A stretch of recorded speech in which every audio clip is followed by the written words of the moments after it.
Hello and welcome to Rathods IAS Academy. Today in this session, we are going to see very important articles that appeared in the Hindu dated 9th January 2026. So let's get started with our discussion, guys. First of all, let us see the important topics of the day. First article, it is about Trump bill. Trump clear bills that will slap up to 500% tariffs on nations buying Russian oil. Again, this is an issue related to this Russian oil purchase of India, and India is going to have a fear of getting around 500% of tariff from US. Already we were discussing this topic from past 1 week. And this article is important from international relations and as well as from economy point of view from GS paper 3. Our next topic is UN body pegs India's growth at 7.2% this fiscal. So this article is saying that United Nations also said that yes, India's growth rate is 7.2%. And recently we discussed about this growth prospects and we discussed India's growth is 7.4%. And now United Nations body is also saying that India is having a good growth. And this topic is important from economy point of view from GS paper 3. And next topic is satellite tagging of sea turtles aim to aid conservation. So this article is talking about satellite tagging of the sea turtles. Especially we are going for tagging of olive ridley turtles and we are going to understand the patterns of migration and the food, everything by this geo tagging of that so and so animal. And this topic is important from your environment and ecology from GS paper 3. And next topic is voice for people driven conservation. As you all know that Madhav Gadgil played a very important role in environment conservation. Unfortunately, he passed away. So here you may get a question regarding this Madhav Gadgil and what are the contributions of him to the environment. And this topic is important from environment and ecology from GS paper 3. And next topic is conditional ease. This article is talking about new rules and regulations came up by our government regarding narcotic products. And this topic is important from governance point of view from GS paper 2. And next topic is Textile Ministry signs Memorandum of Understanding with 15 states under Tex-RAMPS scheme. So here you have to know about what is this scheme is about. On this scheme, UPSC can ask you a prelims based question. And apart from this, there is one important article that is US left UNFCCC. So here you have to see what is that body. And on that also you may get a prelims based question this year. And these are the topics that we are going to discuss in this class. And after discussing all these topics, we are going to have even prelims practice question. Online students, please don't skip this video. Please do watch until last so that you will be getting idea like how UPSC can frame questions on these topics. Okay, look at the title, guys. Read out the title. Trump clears bill that will slap up to 500% tariffs on nations buying Russian oil. Is this a new topic? No, it is like a very old topic. So, you know, what is the background, history, everything? Russia started attacking Ukraine and war started between Russia and Ukraine and it had been completed 3 years. But even though there is no end of this war even till today. So because of this, US wants to mediate this war and US wants to end this war. So what US is doing is US wants to hit this Russia economically so that it will be not financially good to continue the war. And the major economy of this Russia is dependent on crude oil and as well as natural gas export to other countries. And US recently in 2025 came up with this Russian Sanction Act of 2025 and said that the countries which are importing oil and as well as natural gas from this Russia, they are going to have sanctions or tariffs under this act. We can impose around 500 percentage of tariff. And as you all know that India is the largest importer of this crude oil from this Russia and India is importing around 40 percentage of our crude oil needs from this Russia because Russia is providing in a discounted price. And because of this Russian Sanction Act, initially India reduced its imports and we reduced imports to even 2%. But recently in the month of November, again we increased our imports and US wants to retaliate that. And US said that yes, we are going to impose around 500% of tariff on Indian exports now. And finally, that bill had been cleared by Trump. Okay, that means India is going to attract more amount of tariff from this US, right? So now here you have to think about what is the impact. Now you guys tell me, if Indian goods are attracting 500 percentage of tariffs of US, do we have any impact? Yes, what is that impact? Come on, what is that impact? First one here is, what about our exports? Exports to US will be increased or decreased? Yes, decreased exports to US. Whenever you are decreasing our exports, what about our production? Increased or decreased? Yes, decreased production. If decreased production is happening, whatever our GDP, increased or decreased? Decreased GDP. That is the one area that you have to think. And next one is decreasing of exports and decreasing of production. What about labor that we need now? We need more labor or less labor? Okay, labor requirement will also decrease now. Then what happens? Unemployment rate, increased unemployment rate in our country. If there is increased unemployment, what happened? Do they get salary on time? No. So people people will get less salary or sometimes no salary. Because of this, what happened? There will be increasing of poverty and as well as hunger in our country. Poverty and hunger can increase, and there is no employment opportunities. Then what happens about the standard of living? There will be deteriorating of standard of living of people. Okay, and now you guys tell me, is this impacts good for our economy, like a growing economy? So if we are having this kind of bad impacts, can we achieve a target of third largest economy? Can we achieve a target of Viksit Bharat, 5 trillion economy? No. And now you guys tell me, what are the measures that you can suggest? What are the measures or way forward? Think, guys. What are the measures or way forward from your sides? If we are decreasing exports to US, do we have other countries or not? Is US only the country in the world? No. We have to go for diversification of trade. Yes or no? Diversification of trade. But how can we go for diversification of trade? We can increase FTAs. What are these FTAs? Free trade agreements. If you are making more and more agreements with other countries, we can export to other countries, so that we can go for diversification of trade. And next, any other things that we can do? Come on, think. If in other countries, if there is no demand for our Indian goods, we can increase our domestic production, domestic demand, yes or no? So here one more thing here is, we can increase domestic consumption. So for this domestic consumption, what government has to do? Government has to increase capital expenditure in our country. If government is focusing or giving approval for new infrastructure development like roads, railways, can we create employment? Yes. And can we give salaries now? Can we address this problem or not? And obviously, if people are getting salaries, will they sit silent? They will go to nearby shops, nearby markets, and they will only place more demands. So we can focus on domestic consumption now. For that, the thing here is, government has to increase its expenditure. Come on, next, other things. How government can create employment opportunities? Recently, government came up with this ELI, Employment Linked Incentive Scheme, and even here the production is decreasing. To control this, we have Production Linked Incentive Scheme. Yes. And next, any other things, guys? Come on, think. Here exports are decreasing. That means government has to boost exports. Exports related schemes government can come up. For example, recently, 50% of tariff of US, which is affecting the seafood industry of AP. To counter that, what government is doing? Government is going for licensing of that seafood, so that we are exporting to other countries.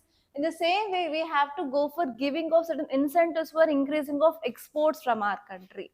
So if you think in this way, you can write aram se 250 words answer in your examination if there is any question related to this tariffs of US. Clear? If you want to understand any topic, first read the title, guys. In that title, identify the keywords. Here, 500% tariff. Why?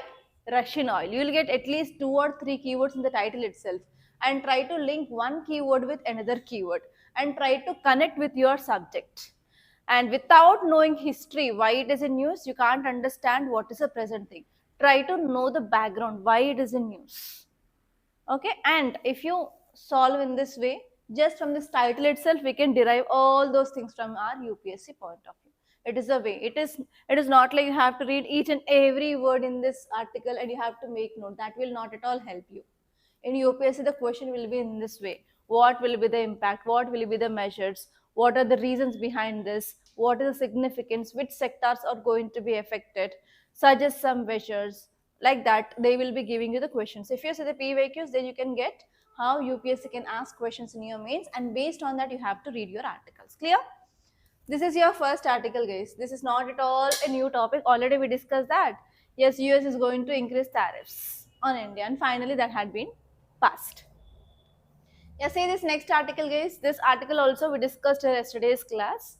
Title says UN body, United Nations body pegs India's growth at 7.2% in this fiscal.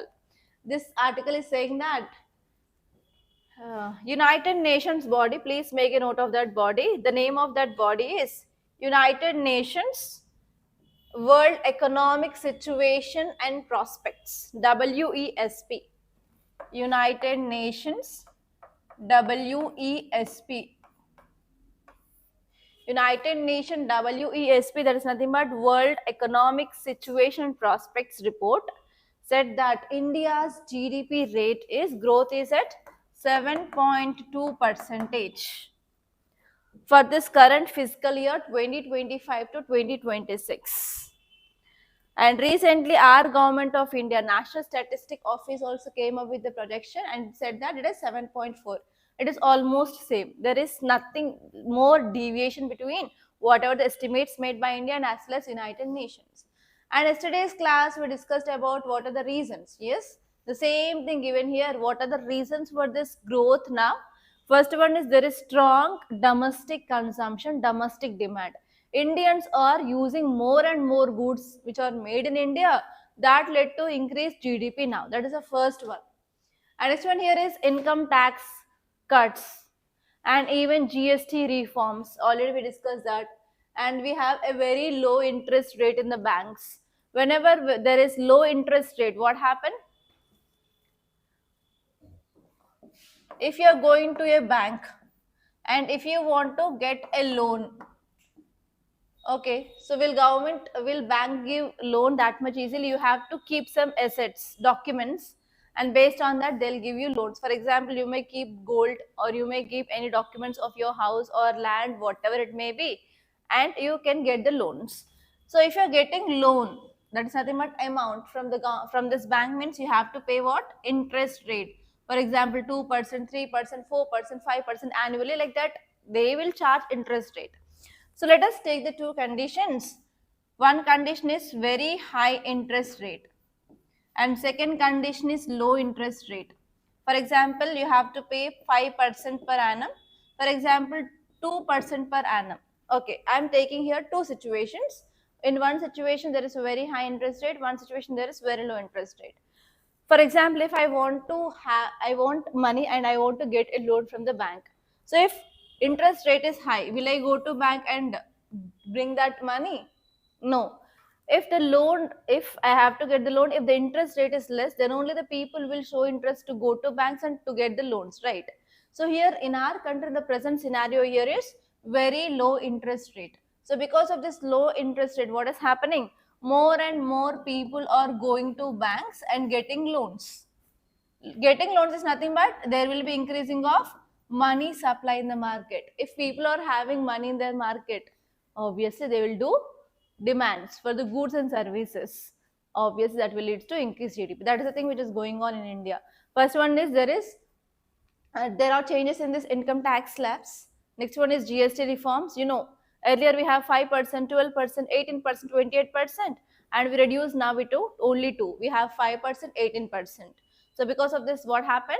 The higher slab goods came into lower slab. Because of this, the goods cost of these goods and prices had been decreased. And next one here is there is lower interest rates, which led to this increased consumer spending in the market. And next one here is there is also increased government spending on physical and as well as digital infrastructure. Even government is spending a lot in the defense and as well as renewable energy sectors, etc. That will lead to this increased spending of money.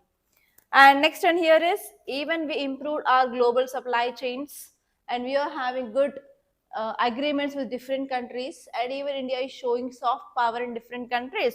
Obviously, that will boost our economic growth. And even though there are certain geopolitical tensions which are going on, but we are increasing our GDP growth rate. That is the thing which mainly said here, guys. And what is the impact of increasing of GDP? Obvious that will lead to increased growth of our country, increased production, increased employment opportunities, increased standard of living of people. And next one here is we can improve our infrastructure, defense, renewable energy, and even we can create employment opportunities, and there will be like social effects. Like if more and more people are doing jobs, what happens indirectly, the crimes will be also get decreased. Why the crimes will happen in the society? If there are tensions in the society, that will lead to crime. If you are creating most of the employment in that area, the people will be busy in their work, so they will be not getting time to interfere in others life matter. So because of this, what happens? The crime rate will be decreased because of this improving of employment opportunities. Okay, we can also maintain peaceful society if we are creating employment. Yeah, that is the thing, guys. Nothing more than that. See this title, very important. Title says satellite tagging of sea turtle aims to aid conservation. So recently we discussed about this olive ridley turtles in our class, right? What is the reason why we discussed? I think 3 to 4 days ago only. Why? Especially across the coast of AP, we are seeing this dead bodies of olive ridley turtles, and actually this is a season of mass nesting. Despite of protection, lots of bodies are found across the shore. What is the reason we discussed there? Why these dead bodies of these turtles are found along the shore? For every 40 to 45 minutes, yes, for every 40 to 45 minutes, they will come to the surface to have a breathe. But because of this fishing nets, because of this illegal fishing, exploitation, these turtles have been stuck in this fishing nets, so that they cannot come to the top of the surface for every 40 to 45 minutes. That will lead to death of this olive ridley turtles that we discussed, right? Okay, so here if you see about this or animals which are present across the world on this planet Earth, we have to protect them, because every animal, every plant has its own economic and as well as ecological role in the environment. So if one animal is completely missing, means what happened? The other animals which are depend on that will be also be getting affected, and we cannot maintain proper ecosystem. So because of this, every animal, every living species has its own role. So we have to maintain that. For that, if the certain number of animals are dying at a very fast rate, government will be taking certain measures to conserve that so and so animal or plant species. Actually, this olive ridley turtle is in this list of vulnerable category. Vulnerable is nothing but the 50% of population is decreasing. That is the meaning of vulnerable. And endangered means 70 to 75% of population is decreasing. Critically endangered means more than 90% of population is decreasing. So whenever we are keeping any animal from this category of vulnerable, endangered, critically endangered, government will start taking certain conservation steps. So when we can take these conservation steps, we have to understand what is that animal, what is the diet of that animal, where it is moving, and how the migration pattern will happen. So if we know all those things, we can identify exactly where the problem is, like whether they are not getting proper food, or whether their habitat is getting lost, or whether the migration is not happening properly or not. We can understand that. Actually, this turtle, which is mainly seen in warm waters of Indian Ocean region, Atlantic Ocean, as well as Pacific Ocean. Is that easy to track one animal? No. So here we are using certain technology to track this animal now. So because of this, we are arranging certain satellite tagging. Can you see here? Satellite tagging on this top of this carapace of this turtle, and we are going to track its movements now. That is about this article. Okay, here this article is saying that it is a first of its kind initiative.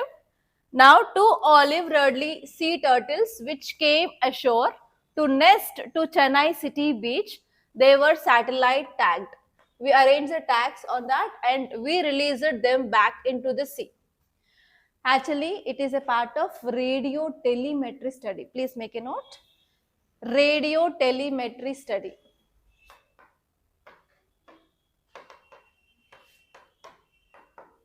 Radio telemetry study.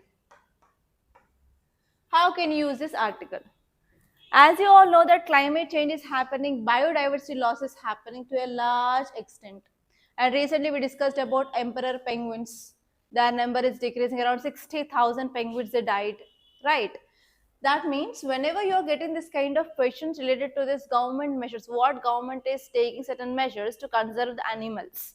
In that you can add this example, we can use technology for conservation of animals. For example, radio telemetry technology had been used for the first time in India to track the movements of olive Ridley turtle. Okay, so in that way you can use. And you may get a question in the prelims also, which of the following techniques can be used for conservation process? In that also they will be giving you 4 to 5 techniques and they will ask you. In that this radio telemetry technique will be there. And next one here is, in this conservation process we have two types of conservation: in situ conservation and ex situ conservation. In situ is nothing but wherever it is located, in that site only we are going to conserve that. Ex situ is nothing but we are bringing to certain labs and we are providing artificial environment to protect that. That will be ex situ. So actually this radio telemetry study is nothing but in situ. You may get this kind of question: which of the following are in situ conservation methods or ex situ conservation methods? You have to make a list of in situ and ex situ conservation methods. Are you understanding how the question can be framed? Okay, now let us see what this project is about and what we are going to get from this project. Just see this last paragraph. In this last paragraph, they gave details about the study. So the telemetry study aims at generating data on olive Ridley migratory routes. As you know that only certain season, thousands of this olive Ridley turtle females will come to shore and they will go for mass nesting, and this mass nesting is called as Aribada. Right. So here we have to understand about that migrate routes, in which season, where they are. And next one here is, we can understand their foraging grounds. That means where they are having prey. And next one is nesting behavior, when they are coming for this nesting. And also if you are getting all this kind of data, we can understand about the future conservation policies. And we can also add the satellite data, and this satellite data will be transmitted every hour, which will enable continuous tracking of the staggered turtle. So here we are using radio signals and we are using satellite data, and we are going to get the satellite data every 1 hour, like how much speed it is moving and in which area it is moving, in which season what it is doing, everything we'll get this data, and with this data we are going for future conservation of this olive Ridleys. Clear? And you have to also write this. This study is being carried out jointly by Wildlife Institute of India, that is WII, and Advanced Institute for Wildlife Conservation. Okay, you may get this kind of, in this way also you may get question. Recently, radio telemetry is seen in news. Consider the following statements related to it. It is seen in, it is for the first time conducted in rhino species. Like that they will ask. And it is jointly conducted by WII. So like that they will be giving you 3 to 4 statements and you have to focus in this way also. Okay.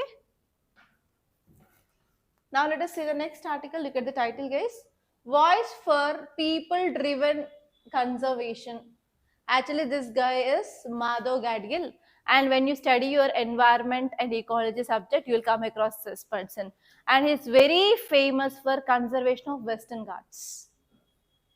Okay, so here you may get interview question. Actually, the students who are going to have this interview now, they will be getting for sure question regarding contributions of this Madhav Gadgil.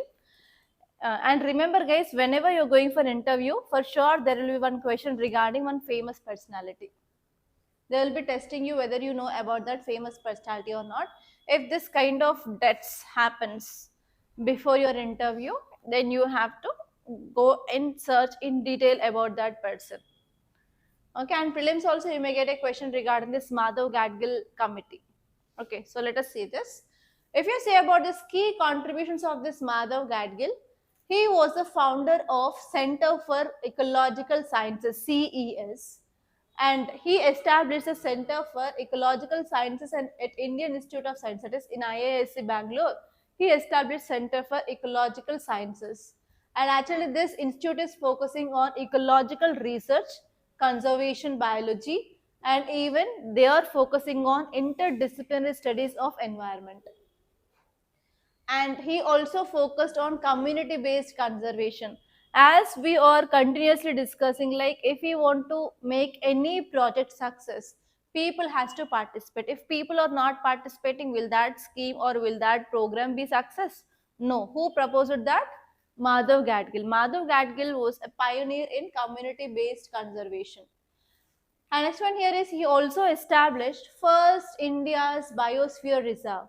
And because of this person, only this Nilagiri Biosphere Reserve in 1986 got this status of first biosphere reserve, and it had been listed under Man and Biosphere Program. And he came up with one expert panel called as Western Ghats Ecology. And he said, and you may get question regarding this Gadgil report. It is also called as Gadgil report. You may get question like this: consider the following statements regarding Gadgil report. And what Gadgil said in his report, you have to see. Okay, so here this panel was formed in year 2010 to 2011, and it focused on entire Western Ghats. And actually this Western Ghats had been considered as ecologically sensitive area. And next one here is he said that we have to prevent mining, construction of dams, and unsustainable development in this biodiversity hotspot. And that's it guys. And he also focused on sacred groves, and he also released lots of books and scholarship, but I think you may not get question on this area for sure. Okay, so that's it guys. And he also received Padma Shri, Padma Bhushan, Shanti Swarup, Bhatnagar Prize, Volvo Environmental Prize, Tyler Prize for Environment Achievement, UNEP Champions of Earth Lifetime Achievement Award. All these awards he got. Even in 2024 also he got those many awards guys. Okay, on these awards you may get a question, not in UPSC but in other services, state service examination. Okay, see this article guys. Okay, title says conditional ease. This article is talking about in CDSCO. CDSCO is nothing but Central Drug Standard Control Organization. Central Drugs, please make a note, CDSCO. CDSCO, Central Drugs Standard Control Organization. So in this CDSCO, we came up with new guidelines now. We came up with new guidelines related to this CDSCO. So because of this, now this article is saying that these guidelines are providing conditional ease. Based on the situation, we are getting ease. This process is making easy to come out of this legal litigations under this CDSCO. So now let us see what are those new guidelines and how it is affecting our punishment, everything guys. So actually the CDSCO is focusing on drugs. Okay, so this article is saying that we came up with new guidelines related to minor drug violations according to the CDSCO. And as you all know that the problem in India is drugs, right? Easily available or availability of drugs is happening, especially if you see in this state of Telangana, near the school compounds, colleges, universities, there is easy availability of drugs happen. So because of this, recently Telangana state government also came up with this eagle team to find all those things, right? So actually the problem here is if anyone had been caught in this drugs related growing of so and so plants which are related to the psychotropic things or selling or drug peddlers, I think you might have heard about these drug peddlers like this. They will be have strict punishments. But what we made is we made certain new guidelines now related to this minor drug violations in this CDSCO guys. So because of this, what is happening here? Just we can pay fine and we can come out rather than going for legal litigation. So that is about this article. So if you see these guidelines, so these guidelines which operationalize changes allows the firms to settle minor or technical non-compliances under Drugs and Cosmetic Act by paying a fine.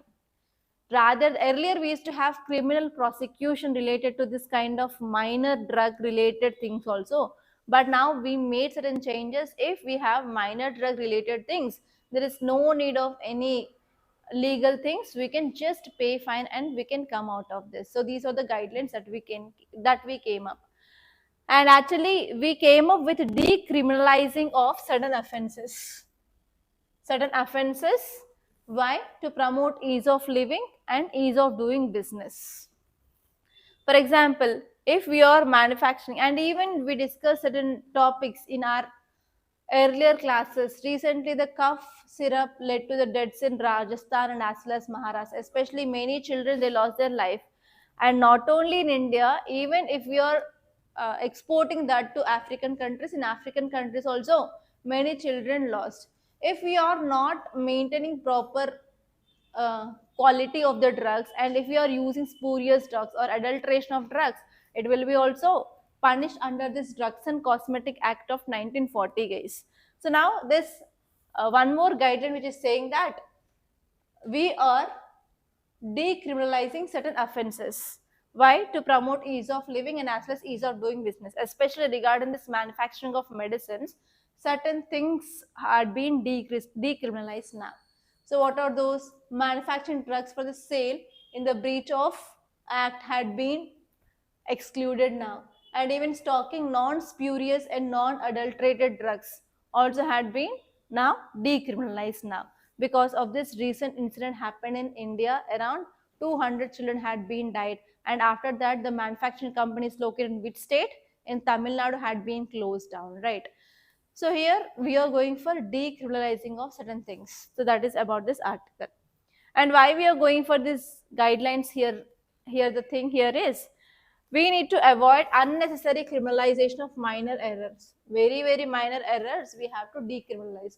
Only they need only just to pay fine so that we can increase ease of doing business also in our country. And if you are having this filing of cases, legal litigations, what happens? It will lead to certain kinds of time delays, closing of companies, so that will lead to the economic losses for that company and as well as country. And next one here is we are going for rationalizing of offenses. Okay, and we have to go for implementation, the good faith and regulatory focus. So because of this, we came up with these things, guys.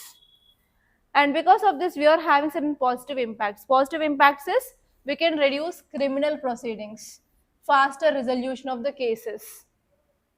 And this one is we can enhance ease of doing business and we can attract investments in this pharmaceutical sector in our country. But what are the negatives? Negatives are more compared to the positives now.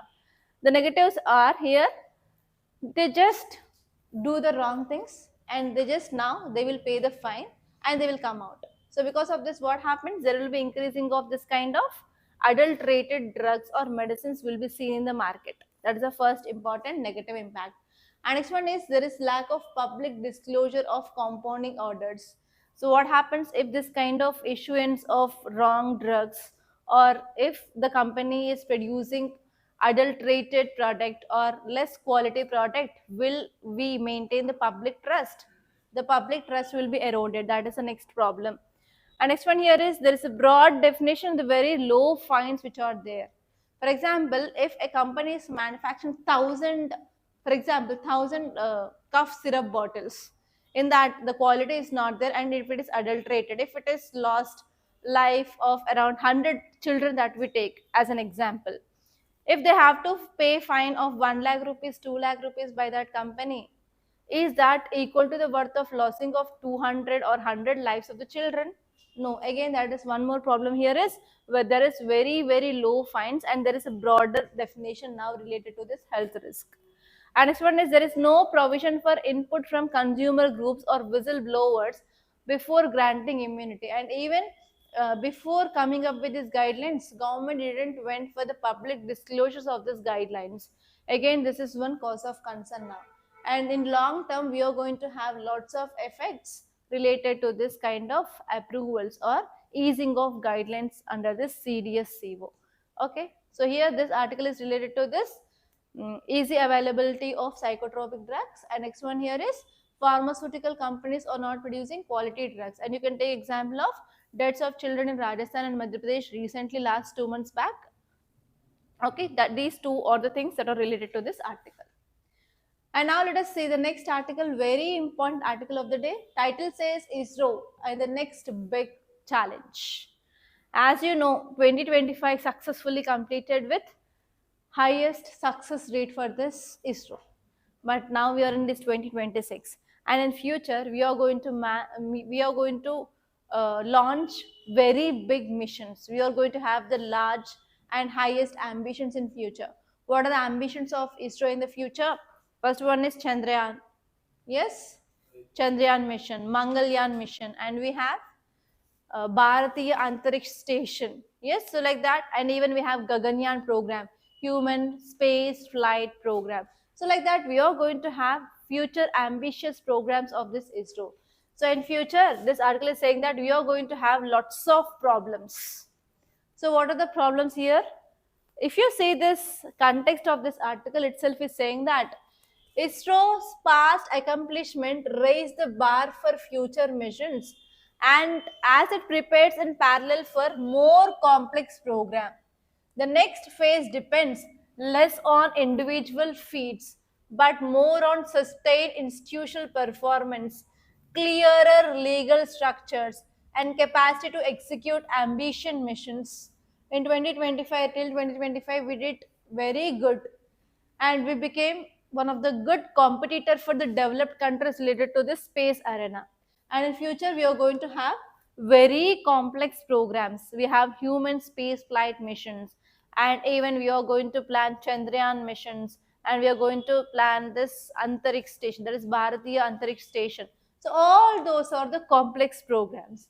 So till now we depended on individuals feats, but now we should not focus on individual, but now onwards in this complex program the success will be dependent on how this entire ISRO is working, institutional performance, and as well as capacity, how much capacity we have to execute our programs, and as well as legal structure, whatever the legal structures which are there, whether we have the proper legal structures or not. So now let us see why this article is warning in that way. The reason here is, first one here is ISRO currently have a structural prioritization problem. For example, we are going to have this human space flight mission, and we have complex science missions, satellite replenishment, and development of NGLV and more powerful launch vehicles in future. But we are having certain bottlenecks, like there is no proper funds and the projects are getting delays. Okay, so that is a one important problem. Here they said problem of funds and projects are getting delays. And the second one here is we liberalized space and space flight ecosystem. That means we allowed private sector to participate in the space. For example, recently we discussed about this Vikram mission. Yes, so here we liberalized this space. Whenever we are allowing this private sector, obviously this private sector will focus on profit, right? And will they take the risk like government? No.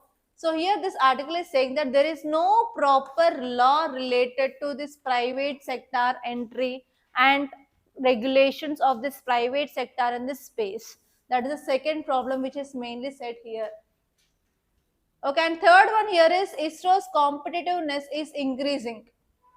Especially we are going for frequent rocket launches of other countries also. Recently we did Bluebird satellite launch, which is of USA's.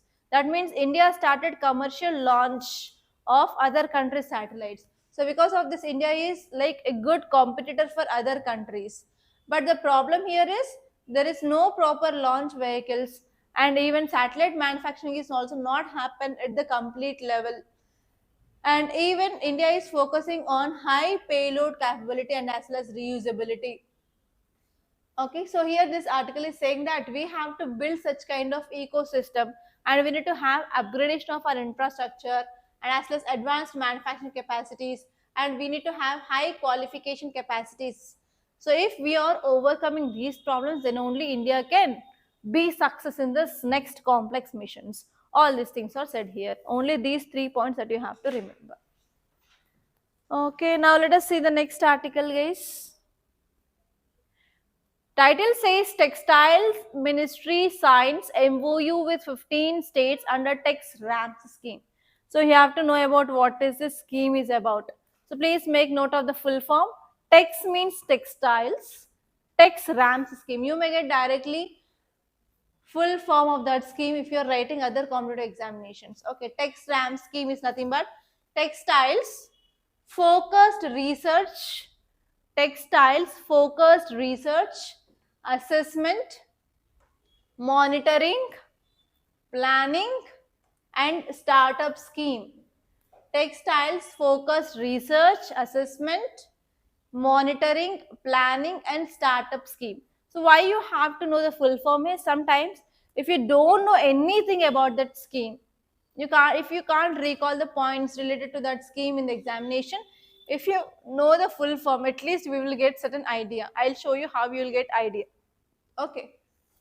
So if you see the facts regarding this scheme, every year in prelims you will be getting minimum 3 questions related to the scheme, and you have to know clearly about that scheme. So whenever you are reading the scheme, you have to know first one is which ministry is implementing that, and next one is aims and objectives of that scheme, who are eligible, and in an exclusion criteria. On these only UPSC prelims will ask you the questions. Okay.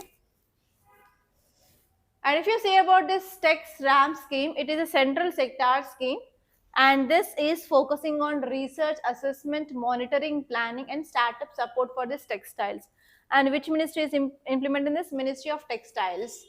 And the aim here is we have to make our Indian textile industry foolproof, and especially our apparel ecosystem through innovation, data systems, capacity building and startup support. And as you all know that India is very good in exports of these textiles, and because of this US tariffs, our textile industry is getting much more affected. And here you have to see in which states we have good textile manufacturing industries. In which state we have good textiles? Which states?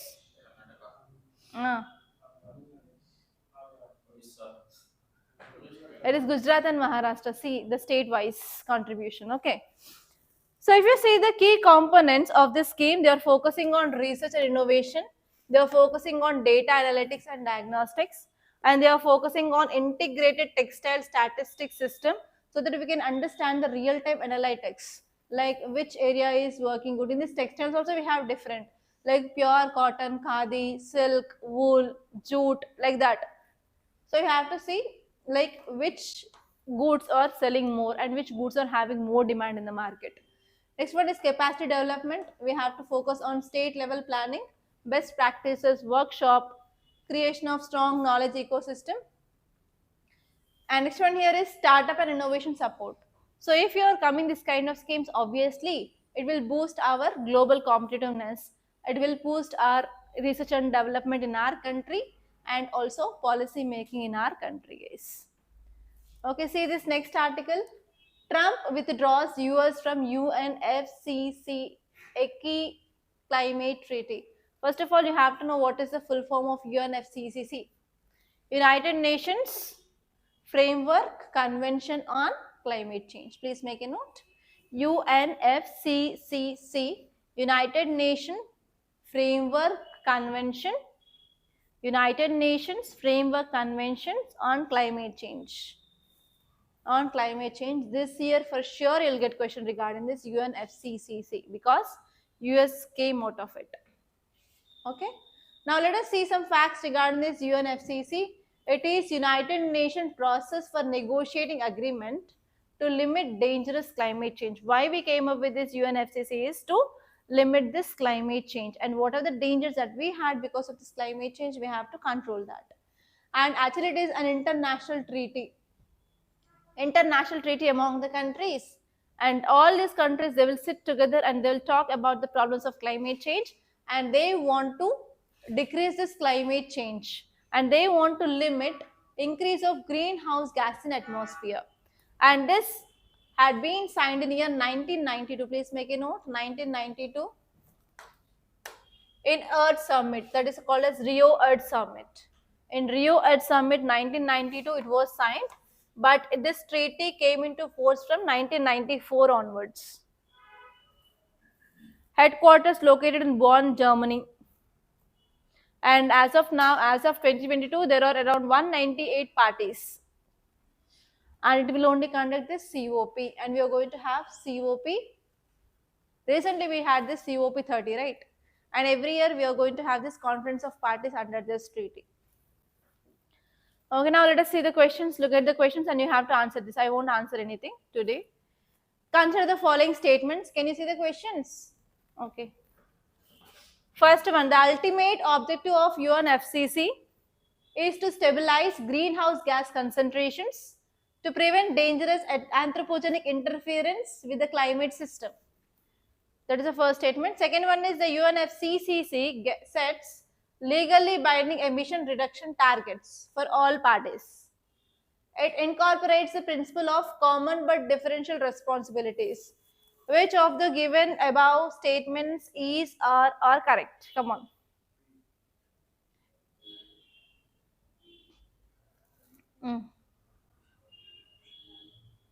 First statement, I said we have to reduce this greenhouse emission gases. Yes. First statement is correct. Yes. In our answer, one should be there. So we can eliminate this C, 2 and 3. And next one here is UNFCCC sets legally binding emission. So if you see this COP 29, COP 30 and COP 15, we came up with this Paris Agreement. Is that legally binding?